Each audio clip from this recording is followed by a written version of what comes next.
But this is important to understand with development, because too much development can create too much stress and cause too much problems. And you think you're doing a good thing, but you're actually doing a bad thing. So just remember how our performance works. Look at the graph on the left. This kind of shows our amount of stress applied. As stress goes up, our peak performance gets to a level where we kind of hit that performance level. We need to have some stress to be there. But if we stay there too long, we don't recover, we're going to crash. And take a look on the right-hand side here, right? If you're not managing your people properly, they're always fatigued, exhausted, panicked, anxiety, anger, their stress is overloaded and they're burnt out. It is not conducive of learning. That is not conducive of development. That is not where people are going to grow, desire to learn, and want to be motivated to do it better. Where it does live is going to be on the left-hand side. But in order for you to be good with development, you have to treat the human operating system in a sustainable way. And it doesn't mean just with development. If you constantly have, my boss used to actually say that I keep a finger on your pulse, meaning that he paid attention to how much pressure he applied to me, just in case it was not enough pressure. He applied more so that way I perform better. The problem that is, if you do that for too long, person's going to crash. So yes, put the pressure on them sometimes if need to be, but know that it has to be a safe amount, right amount. And you got to what? Know your people. That's a common thing that's going to come, because one person, you may apply a little bit of pressure. It's nothing. They want more pressure. I am that person. I want pressure on me. I thrive under pressure. I find roles where that's the kind of role that, that allows for that. Some people you put a little pressure on and they break. Nothing wrong with them. It's just different people that respond to pressure differently. You need to know your people and know the right amount to apply. And guys, I don't see feel free to chime in and write anything in the comments, pop questions, make comments, rhetorical, questions, whatever it may be, because I won't see them. These guys will let me know. And then we get into don't just love them and leave them. That's the current state that ultimately happens, right? They get this promise. You come into an interview and the manager is just the most exciting manager. They're really friendly. They love on you. They want to get you to sign this piece of paper that says, all right, I am in. I want to work for this company. Maybe they even loved on you in the first day of onboarding. Like V said, they introduced you to the team. There was a big 5-minute hot seat and everybody made a big deal about you. Then the next day came in and you're just one of the herd. You're now just one of the many, many people that are here. And it's that mentality of just, hire a bunch of people, throw them at the wall and see what sticks. And I've taken over teams with previous managers like that. And I'm telling you, what a horrendous performance that was. So currently we have lack of training and leadership development. We have reactive mindset and we have skill misalignment. And we're going to talk about each one of these on the next slide. So first of all, right, people need to develop their people for their future, and they need to lead them properly. Right now, what we're seeing is lack of training and leadership development is accounting for about 66% of turnover. We conducted a poll and we asked, what is the reason that people have left organizations? And over 66% of people, out of all the things that we asked, named lack of training and leadership development as the biggest problem, meaning that not necessarily their leadership development, their leaders didn't have enough development to lead them properly, right? And those are very, very big things. We're going to talk about both of those. The development dilemma. And that's kind of what we talked about, right? What if we train them and they leave versus the other guy comes in and says, well, what if we don't train them and they stay? And that's what we need to think about. But the development dilemma really can be understood a little bit more empirically, right? We can understand that when I create a training, and those in the HR world understand, it doesn't create an immediate change. It takes some time for it to create the effect that's needed. Here's what I'm not going to say a bad leader, but not an educated leader will do. And they will say, all right, my average team member tenure is 1.6 years. By the way, guys, that's a typical team member tenure, plus or minus half a year, regardless of generation, by the way. Many people think that young generations hop jobs more than old generations. The variance is actually not that big, about a year and a half, plus or minus half a year. So they're going, if this training is really going to take about 2 years to make it happen, but these people are leaving by a year and a half, it doesn't make sense to make that training. It's a very poor way of looking at it. It's because you're looking at something as just that final outcome. You're not looking at training as a journey that's going to have trickle over effect in so many other places. And the reality is your current year and a half tenure will become much longer because of the training that you did. So you're trying to compare the final outcome down the road to the current KPIs and metrics that you have. Don't do that. If you think that your people need the training, invest in the training irrelevant and where your tenure is. And I'm telling you, that's a really, really common dilemma in your C-level, like high-level executives. They're coming in and they're just looking at data, and they want the data to say that this is going to pay us out. When it comes down to development, it is very hard to quantify a return on investment because it touches so many areas that it's hard to see that full picture. And that's why we must accurately assess the investment. We must accurately assess when we're considering investing into a trainee. We have to see all the possible trickle down effect. We won't be able to, but I'm saying we need to at least try, so that when we're presenting value and we're going as an HR manager or just a hiring manager, we're going to our C-level team. We can't just say, this is the training that they need. You need to explain to them all the trickle down effects that it will help with. Then they'll be more bought in to buy this for the organization. I see some chat. Anything in the chat? I saw one pop up. Nothing for now, Anton. Cool. Moving on then. So currently we have reactive development, right? We got to a point where all of a sudden a key performance indicator became so bad that now we're coming in and we're trying to put that development in. We mentioned the locomotive yesterday. I talked about it a little bit, and development is a very big locomotive. In order to kickstart that engine, it takes a lot of work. So you don't want to ever stop it. Development can back off speed. You can throw less coal in the engine or more coal in the engine, but you never stop. You never just coast, because there's no such thing as maintenance in business. And then let me explain why. You can't just maintain your current level of development for your people and think that's fine. Why? Because everything's relative. Competitive advantage is relative. So if you didn't do anything for your development, but your competitor did something, you went down. You didn't stay the same. You actually got worse. So for that reason, you have to get out of this mindset of, I can just maintain where we got to. I got to a level and I coast. They will go down just from a human standpoint, but even more so from competition standpoint. Only a fraction of possible outcomes is received with reactive development, because what we do is there's piss poor planning that occurs at that point. Managers are very quick to throw something together, and what gets left aside? The way that information is received. That's usually the first thing that gets left aside in reactive development. People are so concerned with delivering the right information to cover the gap between the current performance and desired performance, but they forget to put a whole lot of things in there to ensure that information is received and being able to be applied. That's what reactive development does, because you haven't sat there with time, observed people, understood people, seen what those problems are and what's the best way to correct on an individual basis. You just did this blanket statement. Here you go. You got the development. Now you're feeling good as a leader. I did my job at development. No, you didn't. You just might as well wrote an email, sent it out to the team, and have been the same thing. Learning design, learning theory all matter, and you can't do it with reactive approach. So I already mentioned in business, there is no maintenance, guys. You need to understand, if you want the greatest level of competitive advantage, I would be hard pressed. Anybody would argue with me by saying that people are not going to be the greatest investment for development, right? There's no technology, there is no anything in the world that dollar for dollar will create a bigger return than investing in your people. And I think that tech, people will argue, but when you look at the big picture of development, when you see how much it impacts your engagement, when you see how much it impacts your retention, your productivity, all those trickle down effects, you go, there's no way technology can ever reach that. But oftentimes right now, we're investing more into tech than we are into people development. Anton, we have a comment from Yep. Kimberly. She writes, a leader who is truly focused on human sustainability gets the importance of development, and not just for the development of the team members for his or her current position, but future positions, even if that position is elsewhere. Give each team member the tools to fully develop their potential. Mm-hmm.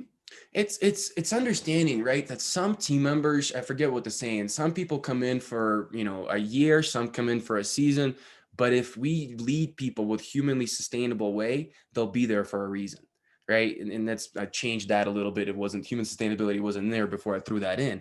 But the point is, a leader has to come in and say, you know what, I'm not going to keep all my people for 5-10 years.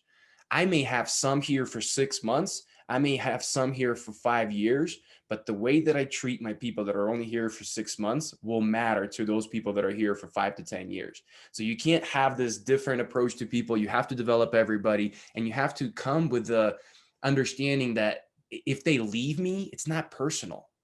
So many leaders think that I'm not going to develop them or because they're just going to leave. Great. If they leave, maybe they'll talk about your company in a positive light when they leave. They're going to leave one way or another. So make sure their experience there is as good as possible. And in that way, they're just going to stay. They're not going to end up leaving without even focusing on it. Thanks. The great comment, Kim. So weird little picture on here, right? We're talking about development and why are we seeing a foot with a bunion? Right? It's a weird analogy, but I wanted to put it in here because I wanted to show you lack of efficiency. Because when we start to create, we start to not use our people properly. We start to get everybody to an average. We start to always try to develop people's weaknesses instead of the strengths. We're never using our people to their potential. And using is a bad word. What would be a better word? We're never empowering our people to their potential because we should never use people. But what you see here, it seems like a small thing, right? Just a small little misalignment. But what that one misalignment does to the entire chain in the body is astronomical. You can have shoulder problems because you have a bunion. You can have neck issues because you have a bunion. So the point that I'm making here, those little misalignments, when they seem small in themselves, are not a big deal. But when you start to look at a misalignment in a chain, that's when it becomes a real bad problem. And when your final outcome is potential, yes, that's going to be a really big problem. So military versus business development. I understood this about 6 years into business. It took me 6 years to figure it out. And I was doing a lot of things wrong along the way. I kept trying to get everybody up to par that I had in my mind. I thought that here's a list of skills that everybody has, right? And here's the average. And we're going to do this exercise here in a bit if we have time. And here's the average. And what I looked at is I saw everybody that was below the average that I had set in my mind that they should be at, whether it be revenue or whatever the skill was, customer service, complaints, doesn't matter. I wanted to get everybody there. Why? Because that was the military mindset. I come from Marine Corps background, did my time there, deployed. So I was prepared for combat and I was in combat. And what's different between business and military? In military, there's usually work in fire teams of 4. Then you have a bigger team from there, but your immediate team is a fire team of 4. You need to know all the other people's job on that fire team because in case somebody died, you may need to step in and cover it. So I couldn't have, so the term of you are as strong as your weakest link is so true in the military. The term you are as strong as your weakest link in business is absolutely not true. Weakest link is not somebody that can't job specialization is much greater in business, right? So if somebody gets sick, if somebody gets injured, we can bring in a new person. There's even temp hires nowadays, right? We can bring in a temp hire just to cover for something that happened. So that means that I don't need everybody on that team to know what that person does, or more importantly, to be at the level of skill set that that person's at. That's a really important concept that we have to understand in business, because there I can identify the skills that they have that they're the best at, figure out what their potential is there and drive them there and make that be the area that they're in. Then find another team member with opposing skill sets and do that. We talked a little bit about strengths and weaknesses earlier, and I will go, my newest thing that I'm really exploring, and it's a little bit extreme, but leave some people's weaknesses completely alone. Because a weakness oftentimes has an opposing strength. And when you work on a weakness, you're lowering the opposing strength. It's something to consider, something to think for you guys. Look in your life and start to accept yourself. When we start to really accept ourselves and our team members, we start to identify that in certain ways we are good at something, because in other ways we are bad at something.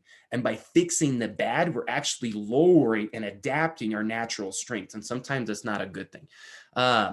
So make sure we're not doing that. Make sure we're developing people for business, not for military. So skill misalignment, I kind of already touched on that, right? It creates a problem because we're driving people to a predetermined thing that's a blanket statement instead of their individual strengths and potentials. So focusing on potential is a big difference, where we're looking at, say your team average is to be able to write 10,000. I've done a lot of sales, guys, so a lot of my examples are from sales. Say your team average is 10,000, right? And how they can achieve it is in different ways. Some of them can sell a product, some of them can sell a service.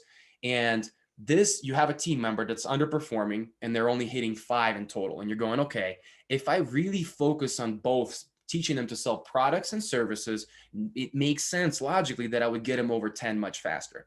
But what you don't realize is by actually understanding the team member, you see that their ability to sell a service because they're confident in who they are is much better than their ability to sell a product because they don't believe in something that they can't sell. Or sorry, they can't sell something they don't believe in. And that's just an area that's a supplement per se for health. So if I just spell equal amounts of time on both categories, I may get that team member to 10, maybe, great. But if I actually looked and understood that team member as an individual and I saw their true potential is in service, their ceiling is actually 20,000 in service alone. That's what they can do.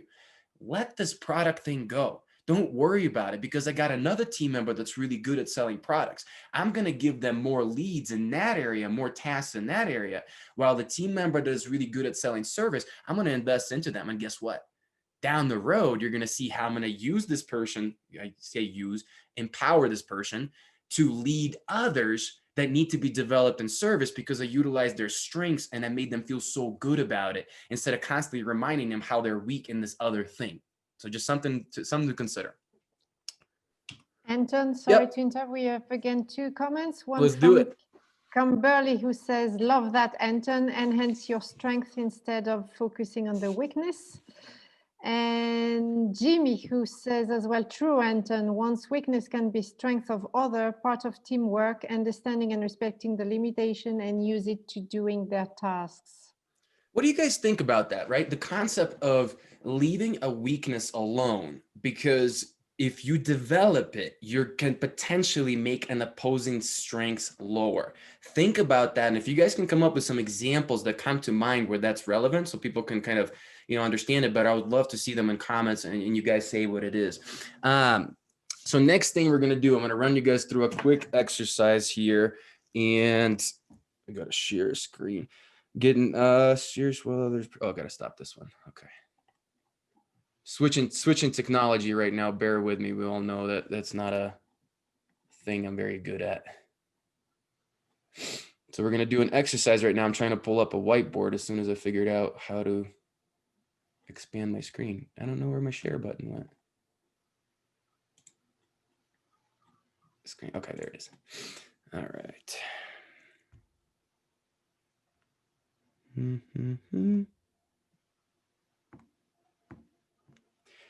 right, I need your participation here because I want you guys to give me some skills and tasks. So we're going to draw a little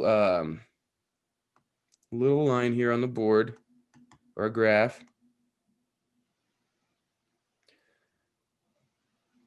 So what we're looking at right now is imagine each one of these lines is a measurement of a team member's skill. So give me some examples of what are those skills might be for team members. Somebody give me anybody, Kev, V, doesn't matter, anybody. What are some of these skills that a team member may have? Organized. Okay. And guys, excuse my horrible handwriting. I can't write on regular paper, and this is going to be even harder on this kind of paper. Okay, organization. Orgy, we get it. I was going to be real impressed, Anton, to see you pull that one off. No, man. I'm. You guys see, the thing is, I accept my weakness because I'm really good with like on the fly type of stuff, but having prepared and nice handwriting organization is not. But once again, it makes me be really good at on the fly kind of stuff because I'm not really organized and prepared. But anyway, what's the other one? So we have Jimmy who said persuasive. Persuasion. Okay. What else? People skills. People skills, right? So people skills, kind of soft skills, right? That kind of stuff. Okay. Then I'm going to say creative. Jimmy wrote it for you, Anton, but let's put it that as a skill. I appreciate that. So we're creative. Anything else? Give me 3 more.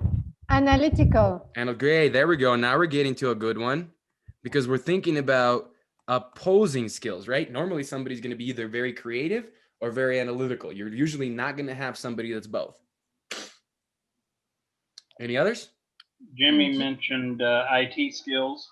Okay, so we got kind of technical skills, tech, IT. All right, great. And I'm going to add another one. Public speaking is good at talking. Public presenting, right? In general. Presenting, yes. All right. So what we're getting at here is each one of these skills. What this line is average for the team. So we're looking at it right now. What most people would do, they would look at this graph and go, okay, oh, looks like, say, Johnny Bravo is the person that's the team member's name is Johnny Bravo. It's just a military thing. That's what we call everybody in the military. And you're looking at us and going, okay, are their organization skill are below par? Their creativity and their analytics skill are below par. That is where we need to develop them. This is the reality of what's happening right now, guys. That's what we're doing, is in going in this route and going, that's how we need to develop them. Instead, what we should be doing, here's the other thing that will change how you look at this. What I'm going to write next to it is another blue line.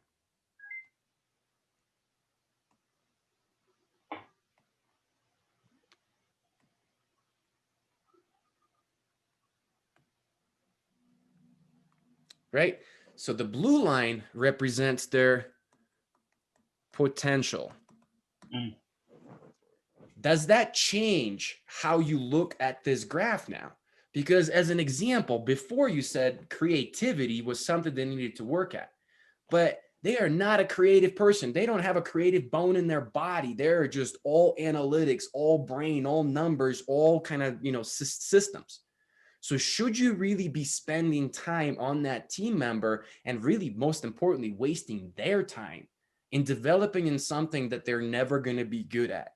What does that make them feel like all the time? Have you ever tried to get better at something, and no matter how much you do it, you keep getting worse and worse and worse, or at least not getting anywhere? Frustration sits in. Definition of insanity sits in, right? But we do this in business all the time. And then we're wondering, why is it they're not getting anywhere? They never had the potential to be there because you didn't know your team members enough to understand what their true strengths are, right? Where you look at their organization, on the other hand, okay, they got potential to actually be better than the average on the team. Let's go there. Or better yet, you look at their persuasion and their people soft skills. They're already good, but they have so much more room for improvement. Those are some of the biggest areas they can become subject matter experts in and become future people developers of other folks, right? So just a little bit of a different way of looking at this. And I'm a visual person, so hopefully that helps you guys to kind of grasp more of what I was talking about. That's a system that's got to go. Yeah, Jimmy made the point exactly. Again, like we said before, know your team, know their strengths and their weaknesses. No, absolutely, guys. And it's coming back to understanding the investment, right? It's okay. So okay, let me do another drawing. Sorry. I used to teach a lot. So like for me, the whiteboard is like my most comfortable place to probably be. It's just when it works well. I'm trying to use a tablet. All right, never mind. It's being difficult. But what I wanted to show you guys is sorry, lost my train of thought. What was I saying? My thing screwed me up. Do something on the whiteboard about potential. About what? You were talking about potential. Potential. God, why I just had something I wanted to draw to you guys. I don't know. It'll come back to me. But anyway, so with that stuff, guys, just understand you have to. Oh, that's what it is. Was dopamine. So motivation. You need to be motivated to deliver the training, to make the decision to purchase it or to create it.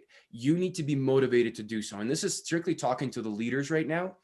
And when you look at the return on investment in a very small frame, and you're only seeing the result as something that's very small, the likelihood of you investing into that training, whether it be outsourcing or investing time to create it, is going to be very small. So that's why leaders really need to start to truly understand the trickle-down effect and all the full impact of the training. What I'm saying by that is fully analyze the value, fully analyze what areas it's going to impact. And it seems tedious and it seems unnecessary, but so many leaders are not jumping on development simply because they're not seeing the big picture of the value and the big picture of the impact. So I would just challenge you to investigate and maybe spend some time with your team and just asking them, if you got this, what would that do for you? And you may be surprised. You may open up your eyes to so many things that they see as value that you never saw. And then you start to see them build this complete picture of value, and you're much more likely to invest into it.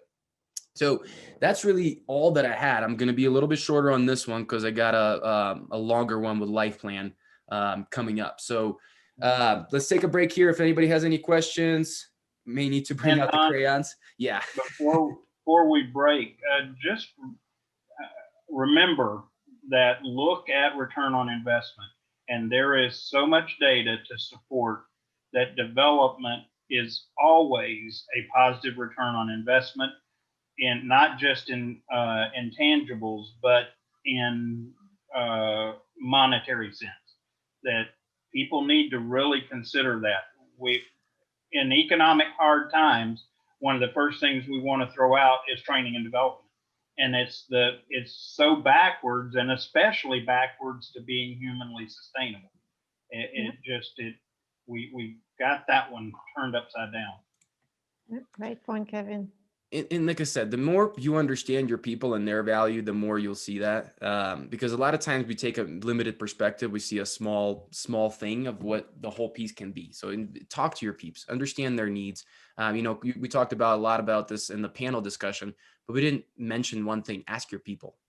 Ask your people what they need. I think we haven't mentioned that one time of figuring out how to close the gap. Don't try to solve it all yourself. Sit down and figure out what do you need and what will that do for you? What do they need will help you to understand what needs to be created, but what will that do for you will help you to understand the full value that that's going to bring. That's a novel idea. Have a question and actually ask it. Don't know, Anton. It's way out there. All right, guys, let's take a 8-minute break.